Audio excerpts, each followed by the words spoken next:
Bienvenidos al Seminario de Inspiración Ministerial número 4. Hoy tenemos dos temas más del Seminario de Inspiración Ministerial. Quiero hacer acá un breve resumen o comentario para todos nuestros televidentes y nuestros amados hermanos acá presentes, que gracias a Dios por la vida de nuestro amado hermano Jürgen, que ha venido, lo decíamos anoche también, ¿verdad?, desde Canadá para poder ayudarnos a llevar este tema precioso del Evangelio de Juan, ¿verdad? O sea, un evangelio mejor de lo que imaginamos. Ahí sí que se está descubriendo las riquezas del evangelio en este Evangelio de Juan, en el Evangelio número 4 que nos habla la Biblia. Y bueno, para que ustedes conozcan un poquito más sobre nuestro amado hermano Jürgen, queremos decir lo siguiente.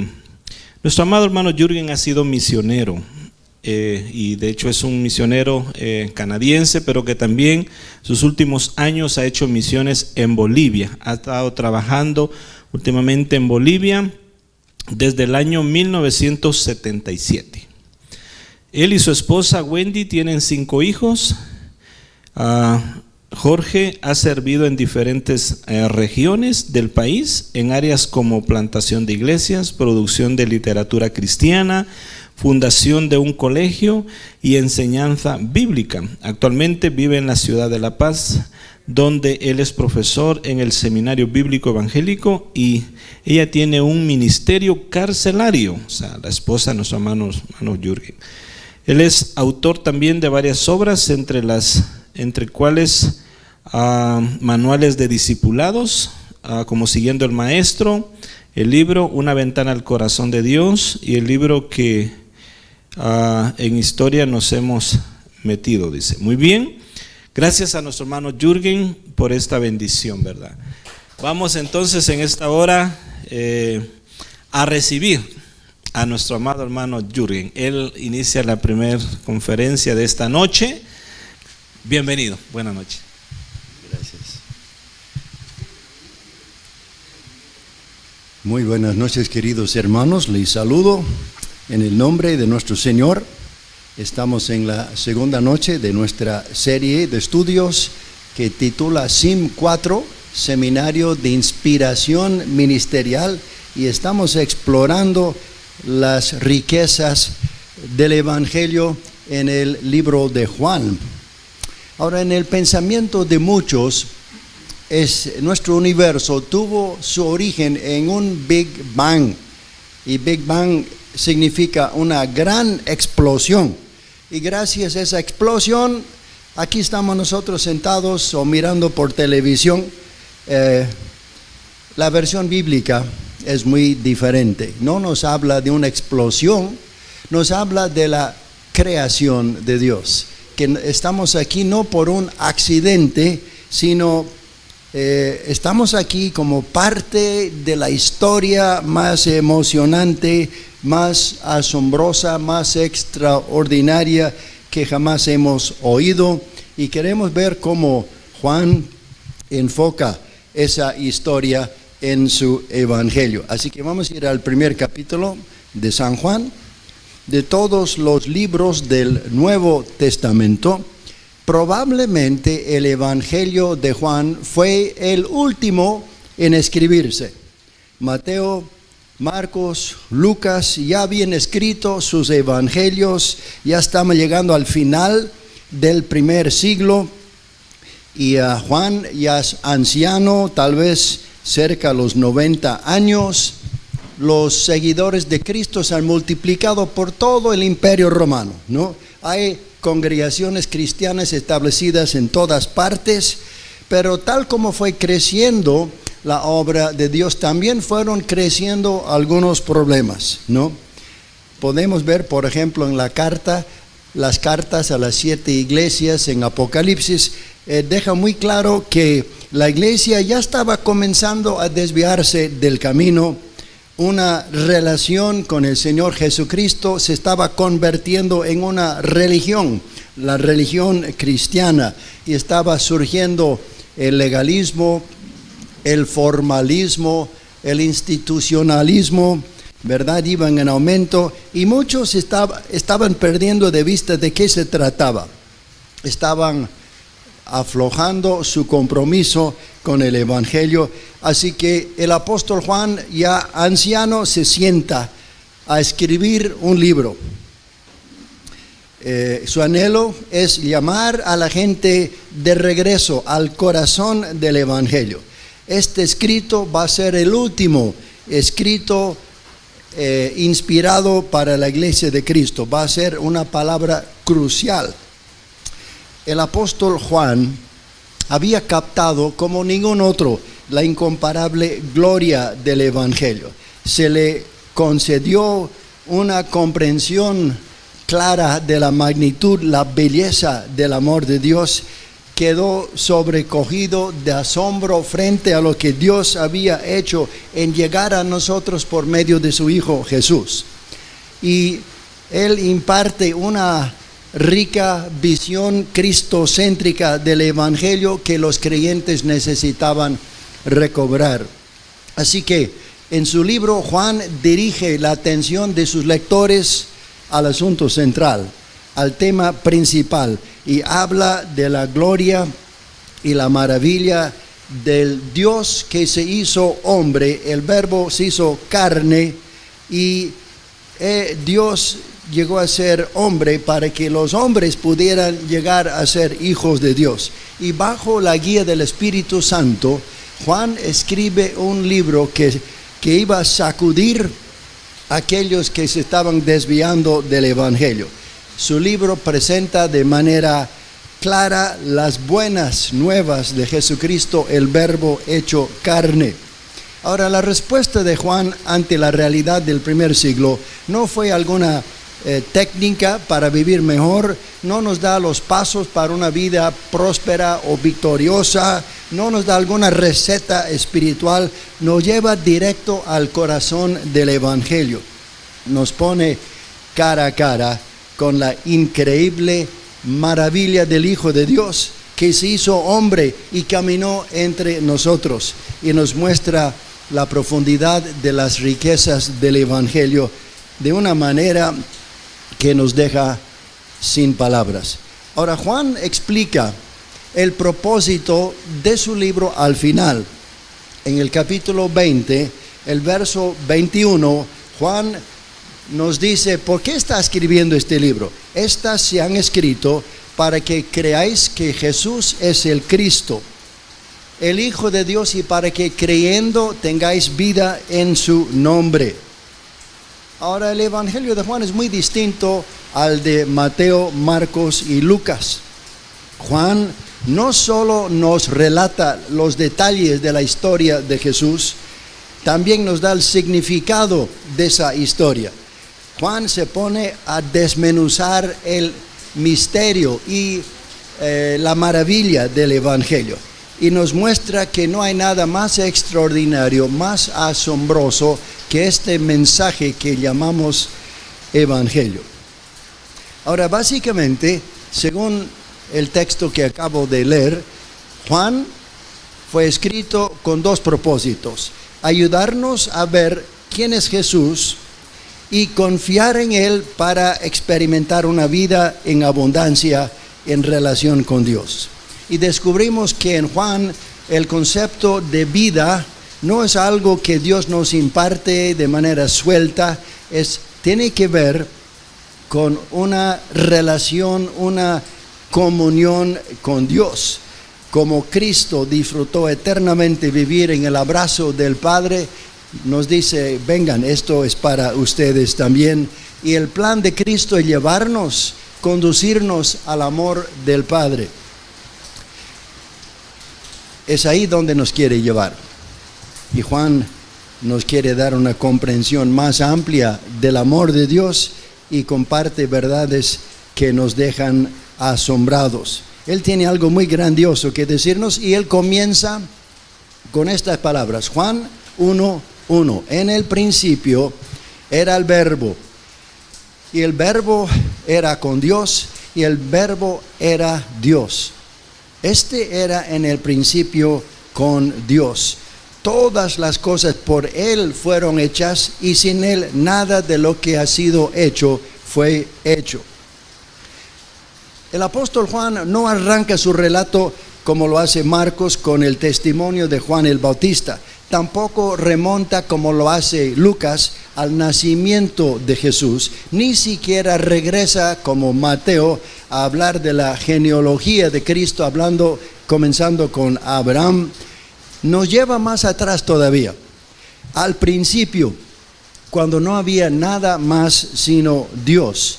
Y las palabras con las que Juan comienza su libro son las mismas palabras con las que comienza la Biblia, ¿verdad?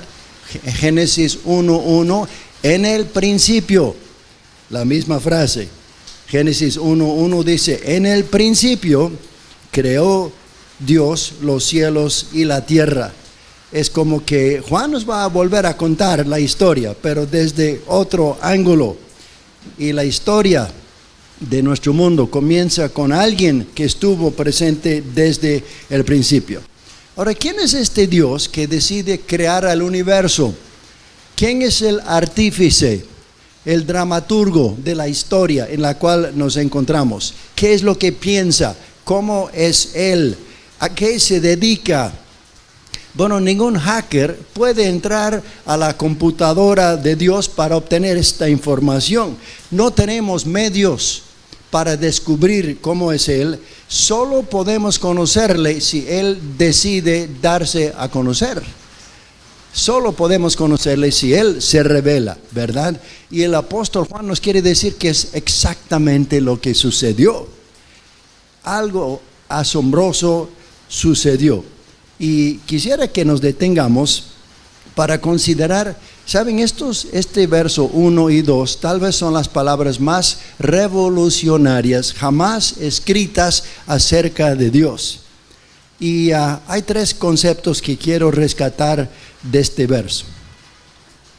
El primero es este: en el centro del universo existe un Dios que se ha propuesto darse a conocer. Hay un Dios que quería darse a conocer. En el principio era el verbo. Significa, la palabra es logos, palabra. Verbo o logos significa la expresión de un pensamiento, ¿no? Una palabra, un dicho, una comunicación de una idea o de un concepto. Yo podría pararme delante de ustedes y tener pensamientos bellos, maravillosos en mi mente, pero si esos pensamientos no los convierto en palabras, ustedes no tienen idea de lo que estoy pensando. Palabras son el medio que usamos para darnos a conocer, para comunicar nuestras ideas, ¿verdad? Para comunicar nuestros pensamientos. Usamos palabras.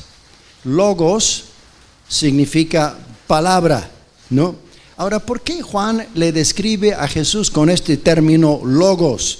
Él podía haber dicho en el principio era el Hijo, y el Hijo era con Dios, y el Hijo era Dios. Podía haber dicho en el principio había la luz, y la luz era con Dios, y la luz era Dios. Pero aquí Juan escribe en su pergamino, en el principio era el logos, el logos.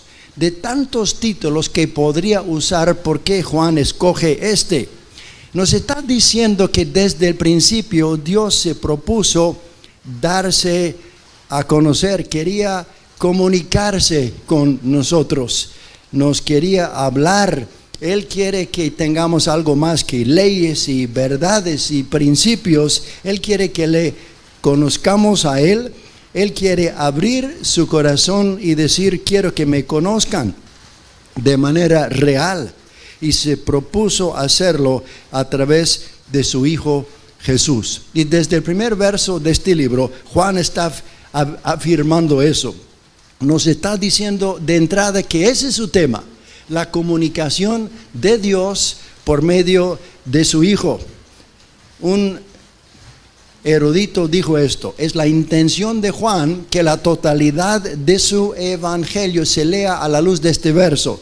Las obras y las palabras de Jesús son las obras y las palabras de Dios. Juan está diciendo, escuchen a Jesús, porque sus palabras son las palabras de Dios. Miren las obras de Jesús, porque sus obras son las obras de Dios. Contemplen a Cristo, porque van a saber exactamente cómo es Dios. Ahora, logos es una palabra que se ha introducido a la lengua española. Y tenemos palabras como ecología. Ecología, ¿qué es eso? Bueno, es una palabra acerca del medio ambiente. Sociología es una palabra acerca de la sociedad, de las relaciones sociales. Psicología es una palabra acerca de la mente y la conducta humana. Farmacología es una palabra acerca de drogas y medicamentos. Patología, ¿qué es eso? Una palabra acerca de patos. No es patos. Patología es acerca de enfermedades. Tecnología, bueno, es una palabra acerca de asuntos técnicos. Geología es una palabra acerca de la tierra. Arqueología es una palabra acerca de las culturas antiguas. Y teología es una palabra acerca de Dios, ¿no? Teología es una palabra acerca de Dios, y Jesucristo es la palabra de Dios, la palabra viviente de Dios. Dios no tiene un montón de palabras que decirnos, Él tiene una sola palabra, y esa palabra es Jesús. Esa palabra es Jesús, y en Jesús Dios se da a conocer. El Señor Jesucristo es lo que Dios nos quiso decir. Él es el Logos, la revelación de Dios en forma humana, la palabra viva de Dios. Ahora observen la segunda frase. Y el verbo era con Dios. El verbo era con Dios. Podemos decir que Dios no está solo. Dios nunca estuvo solo. En la eternidad hay alguien junto a Dios que también es Dios. Así que podemos ver de que en el centro del universo hay un Dios que se ha propuesto darse a conocer. Y en segundo lugar, hay un Dios que vive en una asombrosa comunidad. Y aquí Juan empieza a trastornar nuestras ideas acerca de Dios. ¿Cómo es este Dios que vive en comunidad? ¿En comunidad con quién? Y la respuesta de Juan es que Dios vive con Dios. Y aquí comienza a trancarse nuestro cerebro. ¿Cómo es esto? Juan nos está diciendo que vamos a tener que repensar todas nuestras ideas acerca de Dios. Hay cosas que suceden dentro de Dios que tal vez no habíamos entendido. Dios es uno. Él es uno, pero a la vez es más que uno, ¿sí? Hay un Dios que simultáneamente existe como tres personas, y la palabra que utilizamos es Trinidad. Trinidad une dos conceptos, tres y uno. Un Dios trino, un Dios unido en tres personas, ¿no? Ahora, básicamente Trinidad significa que Dios es una dinámica comunidad de amor, y que la esencia de Dios tiene que ver con relaciones. Dios no es un individuo, no es una divinidad solitaria, es una comunidad de amor de tres en uno. Cuando Dios dijo en Génesis, no es bueno que el hombre esté solo, es que Dios nunca estuvo solo. Desde toda la eternidad, el Padre, el Hijo y el Espíritu Santo vivieron en una comunidad de amor, ¿no? Así que Juan lo repite dos veces. Observen, el verso 1, el verbo era con Dios. El verso 2, era en el principio con Dios. Como que Juan toma su resaltador, dice, quiero que capten esto, vean esta parte. Hay comunidad en Dios, hay relaciones, hay personas que interactúan. Literalmente significa que el verbo era hacia Dios, no solo al lado de, es algo más dinámico. Hay una interacción activa y profunda, ¿no? Así que las relaciones no comenzaron con Adán y Eva. Las relaciones existieron eternamente en el seno de Dios.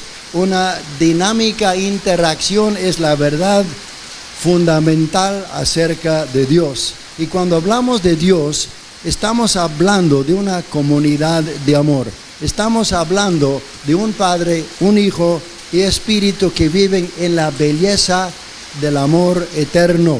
Hay un torrente de amor que fluye entre los miembros de la Santa Trinidad. Ahora, aquí en Juan nos da algunos detalles sobre esta intimidad. Noten, dentro de Dios hay relaciones. Hay relaciones. Dice que el verbo era con Dios. Dentro de Dios hay intimidad. El unigénito Hijo que está en el abrazo del Padre. Hay amor. El Padre ama al Hijo. Hay armonía. Todo lo que el Padre hace, también lo hace el Hijo igualmente. Hay unidad. Yo y el Padre uno somos, dice el Señor Jesús.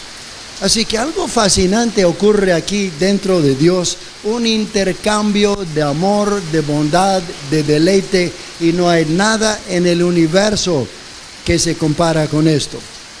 Así que la Trinidad establece el hecho de que relaciones y comunidad forman parte de la esencia de Dios. Las tres personas viven en una intimidad estrecha.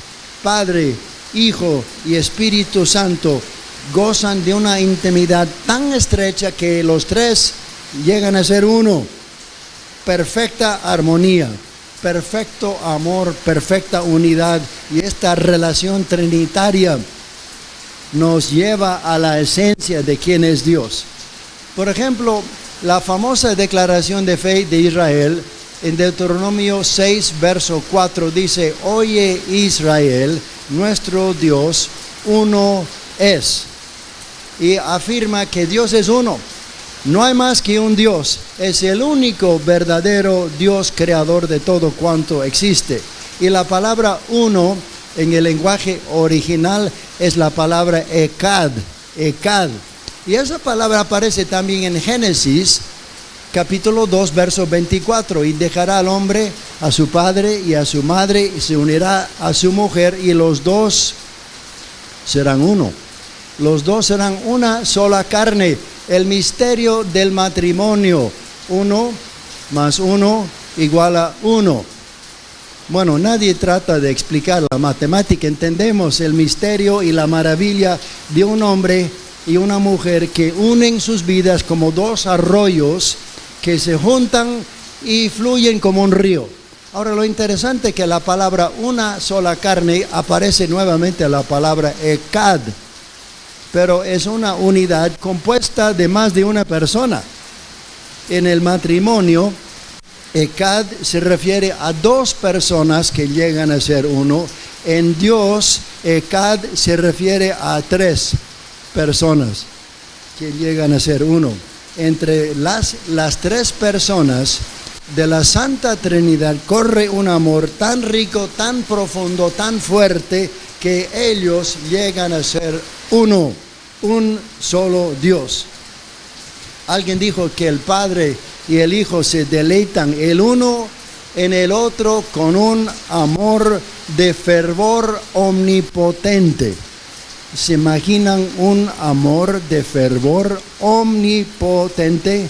¿Cómo será eso? Algo muy poderoso sucede dentro de Dios. Hay un maravilloso intercambio de amor, de gozo, de bondad, de creatividad, de intimidad. El Padre ama al Hijo, el Hijo ama al Padre, y comparten todo en la comunión abundante del Espíritu. La relación más bella, más hermosa del universo. Nada se compara con esto. Y dentro de las limitaciones de nuestra comprensión humana, cuando nos adentramos a la esencia de Dios, nos encontramos con una relación bellísima. Y la verdad central acerca de Dios es la interrelación de amor entre Padre, Hijo y Espíritu Santo. Cuando decimos Dios, es a eso que nos referimos. Es a eso que nos referimos. Así que antes que existieran plantas y personas y planetas, ¿a quién amaba Dios? El amor no se puede dirigir al vacío. Si no hubiera nadie más a quien amar, Dios no podría amar y Dios tampoco podría ser amor. El amor presupone la presencia de más de una persona y Dios no podría ser amor si en la eternidad Él fuera soltero. Pero Dios es amor porque Dios es una Trinidad. Tenía que haber alguien a quien amar o Dios no podría ser amor. Y había alguien, eternamente había un Padre, un Hijo, un Espíritu, dando, sirviendo, amando, deleitándose el uno en el otro. Y esta relación de amor existió desde siempre. Cuando decimos Dios es amor, es a eso que nos referimos. No es que Dios manda amor, Dios es amor. Así que la Trinidad, hermanos, no es un problema matemático.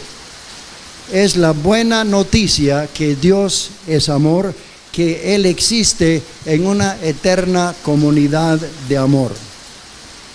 Ahora, si nos ponemos a ver los pasajes en la Biblia que hablan de Dios en la eternidad, nos encontramos con palabras como regocijo, delicias, gloria, amor, gozo. Por ejemplo, Proverbios 8:30, yo era su delicia todos los días y me regocijaba en su presencia todo el tiempo. Juan 17:24, porque me has amado desde antes de la fundación del mundo. Y David lo expresó así, en tu presencia hay plenitud de gozo. Eso quiere decir que el gozo sobreabunda, delicias a tu diestra para siempre. Esto quiere decir que la están pasando muy bien y el gozo no va a parar. ¿En qué se fundamenta esta felicidad de Dios? Se fundamenta en una maravillosa relación. Se fundamenta en una relación donde reina un gozo que no tiene límites. Y aquí se lleva a cabo la danza del eterno amor de Dios. El autor C.S. Lewis nos da esta explicación de la Trinidad. Escuchen lo que dice. La más importante diferencia entre el cristianismo y todas las demás religiones es que en el cristianismo Dios no es algo estático, ni siquiera una persona, sino una dinámica y pulsante actividad, una vida, como una clase de drama, casi si no me consideran irreverente, como una especie de danza. Ahora, yo no sé si tú acostumbras a usar la palabra danza para hablar de Dios, pero este erudito trata de explicar esta interacción dinámica que hay en Dios. El Padre, el Hijo y el Espíritu Santo han convivido desde la eternidad en una maravillosa danza de amor, gozo, bondad, creatividad y belleza. En el universo entero no hay nada que se compara con eso. Eso es lo que significa Trinidad. Es algo muy rico, muy bello. Ahora, tal vez alguien pregunta, bueno, al final de cuentas, ¿qué importancia tiene la Trinidad? Bueno, póngase a pensar un momento en la alternativa.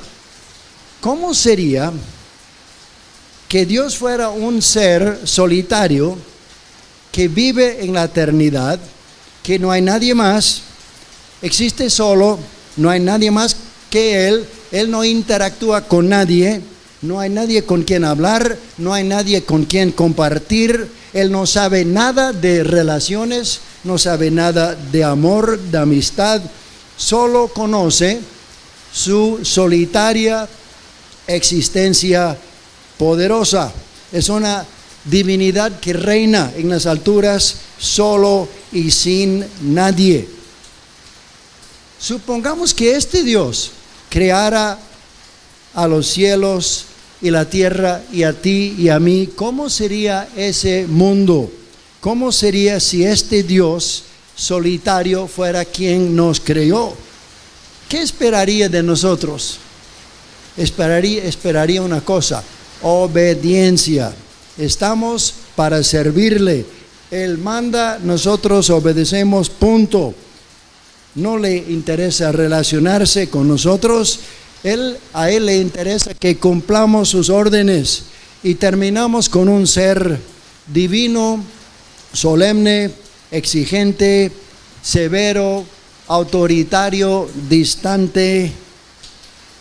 ¿Y por qué hay muchos cristianos que manejan este tipo de concepto de Dios? Es que han perdido de vista que Dios es una santa Trinidad. Y por ende, servir a este Dios solitario se torna en un legalismo, en un moralismo, se convierte en una religiosidad fría y pesada. Si perdemos de vista la Trinidad, todo se distorsiona, dejamos de tener un Padre celestial y terminamos con un temible autoritario César celestial. Y Juan está diciendo equivocado. En el principio había vida y amor, relaciones y comunión y abundante bondad. Había un Dios que vive en la incomparable pasión de esta comunidad de amor. Había una danza y era indescriptiblemente bella. Esta es la realidad central del universo. Y este Dios es quien decidió crearnos. Ahora, qué importante que contemplemos a Dios desde esta perspectiva trinitaria. Necesitamos entender que Dios no es solamente un monarca sentado en un trono. Dios es una comunidad vibrante de amor entre Padre, Hijo y Espíritu Santo. Y esto es un aspecto fundamental de nuestra fe. Esta comprensión nos conduce a una relación con Dios que se fundamenta en la gracia, en el amor y no solamente en el cumplimiento de algunas obligaciones. Esta es la maravillosa revelación que Cristo nos dio respecto a Dios. Él es una maravillosa Trinidad. Así que hemos visto dos cosas. En el centro del universo hay un Dios que se ha propuesto darse a conocer. Dos, en el centro del universo hay un Dios que vive en una asombrosa y bella comunidad. Y una cosa más. En el centro del universo hay un Dios que se propuso, escúchenme, se propuso hacernos partícipes de esta comunidad de amor. Wow, ese fue el plan. Verso 3, todas las cosas por Él fueron hechas. Sin Él, nada de lo que ha sido hecho fue hecho. Aquí hay una pregunta. ¿Por qué Dios decidió crear al universo? ¿Por qué se le ocurrió hacer eso? Bueno, una vez en la escuela dominical hicieron la pregunta, a ver, ¿por qué Dios decidió crear al universo? Y un muchachito levantó la mano y dijo, porque estaba aburrido. Nosotros estamos aquí para entretener a Dios, para que no se aburra mucho. Qué triste sería si esa fuera la razón de nuestra existencia. Ahora, la respuesta de Islam a esta pregunta surge de su concepto de Dios como un poder soberano. Los musulmanes no creen en la Santa Trinidad, creen en Alá, y Alá creó al universo para dar expresión a su soberanía y su dominio. Toda la creación debe postrarse y someterse al gobierno supremo de Alá. En otras palabras, nos hizo para que le sirvamos. De ahí el nombre Islam, que significa sumisión. y para que se acuerden bien 5 veces al piso cada día, ¿no? Esa es la respuesta musulmana al por qué Dios nos creó. La respuesta cristiana es muy diferente, radicalmente diferente. Si bien la Biblia afirma la soberanía de Dios, pero nunca afirma que la soberanía sea el tema central en cuanto a Dios. La esencia de su naturaleza tiene que ver con el amor. Y escuchen, el amor existe en tal abundancia en Dios que Él decidió crearnos para compartir su amor con nosotros. Vuelvo a decirlo. El amor existe con tal abundancia en Dios que Él decidió crearnos para compartir su amor con nosotros. No estamos solamente porque le faltó mano de obra. No, tenía millones de ángeles para eso. Quería adoptarnos como hijos. Esta comunidad divina de amor crea, no porque tuviera alguna necesidad que suplir. Él es autosuficiente, no le falta nada. Es un Dios de plenitud que vive para dar, para amar y para servir. Él vive dentro de una eterna celebración de gozo. Entonces, ¿por qué este Dios trino decidió crearnos? Escúcheme bien. Él nos creó para hacernos partícipes de la danza eterna del amor de Dios. ¿Pueden creerlo? ¿Pueden creer que es por eso que estamos, que existimos? ¿Alguna vez se les ha cruzado por la mente que de eso trata nuestra existencia? Juan nos está diciendo que detrás de la creación del universo está el amor que rebalsa eternamente entre Padre, Hijo y Espíritu Santo. Esta es la matriz de todo, no un solitario monarca, sino una bella danza. Y es ahí donde encontramos la explicación de todo. C.S. Lewis dijo esto: nosotros fuimos creados no en primer lugar para que amáramos a Dios, aunque fuimos hechos para eso también, sino para que Dios pudiera amarnos a nosotros. Qué bellas palabras que expresa Lewis, para que Dios pudiera amarnos a nosotros. Cristo dijo: más bienaventurado es dar que recibir. Ahora, para Dios ese no es un texto que está en la pared. Es su razón de ser, es su razón de ser, ¿no? Dios es un manantial de gozo, de bendición, de bondad que sobreabunda, que vive solo para dar y dar y dar. Así que el Padre, el Hijo, el Espíritu Santo no crearon para su propio beneficio, sino para el nuestro, porque así es Dios. Dios es amor y el amor no busca lo suyo, dice 1 Corintios 13. El Padre vive para el Hijo y el Hijo vive para el Padre y comparten todas las cosas en la comunión del Espíritu. Cada uno se centra en el otro. Eso es lo que hace el amor. Siempre piensa en el otro. Otra vez C.S. Lewis, él dijo: en Dios no existe ninguna necesidad que busca ser suplida, solo abundancia que desea dar.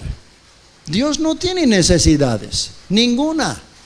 En Él hay abundancia, es un manantial de bien, ¿verdad?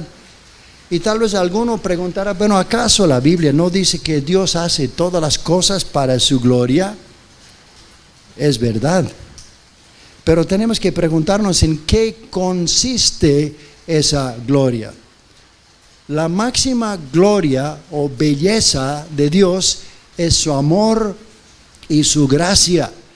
Entonces, ¿cómo puede Dios glorificar su nombre? Dios va a glorificar su nombre derramando amor de manera tan fabulosa, de manera tan extravagante, que convierte a pecadores en asombrados adoradores y amantes de Dios. Eso glorifica a Dios porque pone en manifiesto su gloria, su belleza, su gracia y su amor.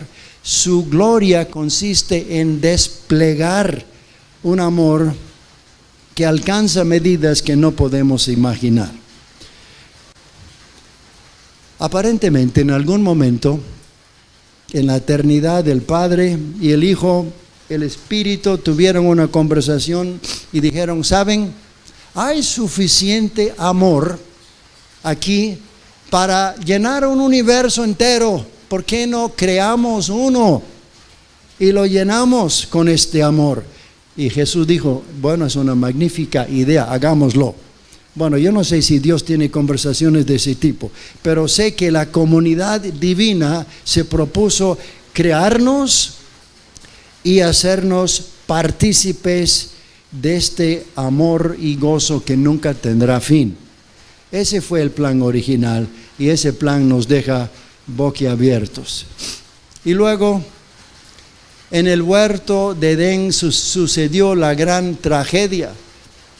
El pecado trajo ruina y caos a la creación de Dios, y los humanos tragaron la mentira acerca de Dios y quedaron fuera del paraíso, y todo el plan se echó a perder por su rebelión. Ahora fíjense, cuando Adán se rebeló contra Dios, vino el Señor con una pregunta y no dijo, Adán, ¿qué has hecho? ¿Cuál fue la pregunta de Dios? Adán, ¿dónde estás? La preocupación principal de Dios no fue por una regla rota, la preocupación principal de Dios fue por una relación rota. Adán, te has alejado de mí, ¿qué ha pasado? No. Ahora, ¿cuán fuerte sería la intención de Dios de recuperarnos, de amarnos y de traernos de vuelta a este círculo de gloria? Hasta que habrá algún punto más allá del cual el amor de Dios se resiste a ir, y cuando finalmente, cuando llegamos a una cruz donde sangra, agoniza el Hijo de Dios, nos damos cuenta que no hay nada que Dios no hiciera para hacernos volver a Él. Cristo murió en una cruz porque Dios no estaba dispuesto a soltarnos, y ningún precio fue demasiado alto para hacernos volver a Él. Él insiste en que tú estés en la danza eterna de gloria. Hermanos, este es el plan original de la Santa Trinidad y sobrepasa nuestros sueños más extravagantes. Creo que necesitamos echar una larga mirada al amor exuberante del Padre, Hijo y Espíritu Santo. Esta es la realidad central del universo. Este es el círculo de gloria para el cual fuimos creados. Ahora, para algunos les resulta difícil creer esto. Les resulta difícil creer que Dios sea tan bueno. El problema es que tienen otro Dios metido en su cabeza que no se parece nada al Dios del que estamos hablando. ¿Y cómo se metió en nuestra cabeza este ogro celestial?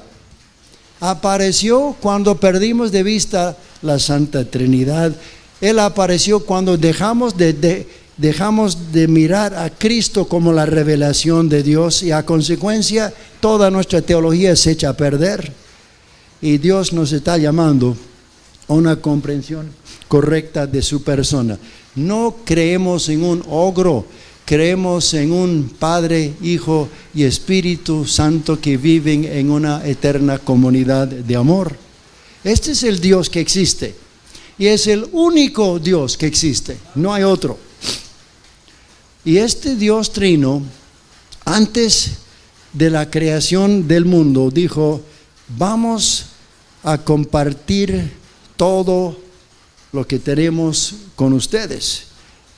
porque de tal manera amó Dios al mundo, que dio a su Hijo unigénito, para que todo aquel que en Él cree no se pierda, mas tenga vida en relación con Dios, una vida eterna. Este es el mensaje cristiano, este es el mensaje glorioso del Evangelio. Para terminar, ¿qué hemos visto en este pasaje? 1. Nuestro Dios no es un individuo, es una maravillosa comunidad de amor.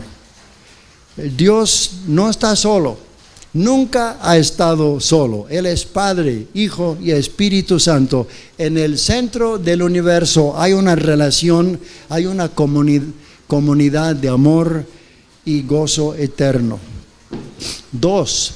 Nosotros fuimos creados y redimidos para ser incluidos en este círculo de gloria.